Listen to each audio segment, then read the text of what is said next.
আজ আপনাদের সাথে শেয়ার করা হচ্ছে চিকেন কাবাবের রেসিপি। আশা করছি রেসিপিটি আপনাদের অনেক কাজে দেবে, যেহেতু অল্প উপকরণ দিয়ে রেসিপিটি আপনারা খুব সহজেই তৈরি করে নিতে পারবেন। তো দেখে নেওয়া যাক আজকের রেসিপির সম্পূর্ণ প্রসেস। শুরুতে একটি পাত্রে দিয়ে দেওয়া হচ্ছে ধুয়ে রাখা মসুর ডাল এবং চিকেন কিউব করে রাখা, সেই সাথে পরিমাণ মতো পানি এবং লবণ, সামান্য পরিমাণে তেল, সব কিছু একসাথে মিনিট 5 মতো সিদ্ধ করে নিতে হবে। মিনিট 5 পর অ্যাড করে দেওয়া হলো 2 ধরনের বাটা মশলা, পেঁয়াজ বাটা এবং রসুন বাটা। বাটা মশলা দেওয়ার পর আবারও ভালো মতো নেড়ে চেড়ে প্রায় 10 থেকে 15 মিনিট পর আমরা ফিরে আসব। 10 থেকে 15 মিনিট পর দেখা যাচ্ছে পানিটা অনেকটাই শুকিয়ে এসেছে। আবারও খানিকটা নেড়ে চেড়ে এটাকে ঢেকে দিতে হবে যাতে পুরোপুরিভাবে পানিটা শুকিয়ে যায়। এর আগে অ্যাড করে দেওয়া হলো স্বাদ মতো হলুদের গুঁড়া।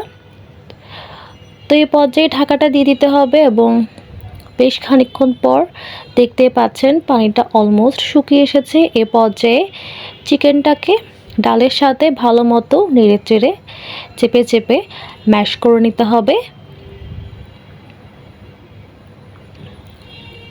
চিকেন এবং ডালটা ভালো মতো ম্যাশ করা আমাদের অলমোস্ট হয়ে গিয়েছে, দেখতেই পাচ্ছেন। এই পর্যায়ে আমরা চলে যাব নেক্সট প্রসিডিউরে, কাবাবের মেন পয়েন্টে, যেখানে আমরা সব কিছু একসাথে রেডি করব।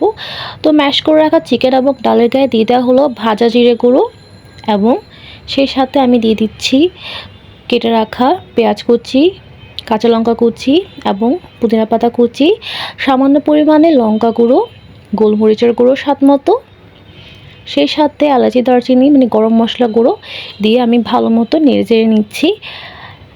আবারও অ্যাড করব রাঁধুনি রেডিমিক্স মাংসের মশলা থেকে 1 চামচের মতো মাংসের মশলা, সেই সাথে অ্যাড করছি জয়ত্রী জায়ফল এবং শাহি জিরে গুঁড়ো এবং পেঁয়াজের বেরেস্তা, স্বাদ মতো আদা বাটা। সব কিছু একসাথে দেওয়ার পর আমি ভালো মতো মাখিয়ে নেব। এ পর্যায়ে আমি একটা ডিমও অ্যাড করে দিয়েছি। খুব ভালো মতো মাখাতে হবে যাতে ডোটা খুব টাইট হয়। অলমোস্ট আমার মাখানো হয়ে গিয়েছে। এই পর্যায়ে আমি হাতে সামান্য পরিমাণে তেল মাখিয়ে নিয়েছি এবং কাবাবের শেপটা দিয়ে দেব।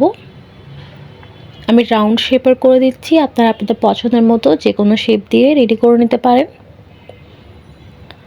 তো কাবাবটা রেডি করে নেওয়ার পর এটাকে আমি ফ্রিজে রেখে দেব হাফ অ্যান আওয়ারের জন্য।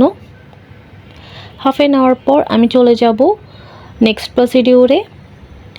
এই পর্যায়ে আমি ডিমের ব্যাটারে এবং ব্রেড ক্রাম্বসে ভালো মতো কোট করে নিচ্ছি।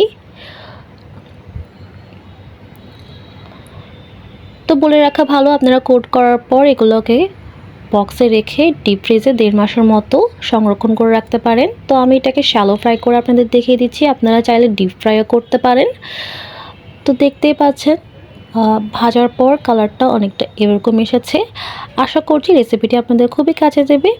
ভালো লাগলে পেজটি লাইক, ফলো এবং আমাদের ইউটিউব চ্যানেলটি সাবস্ক্রাইব করতে ভুলবেন না। সকলকে ধন্যবাদ।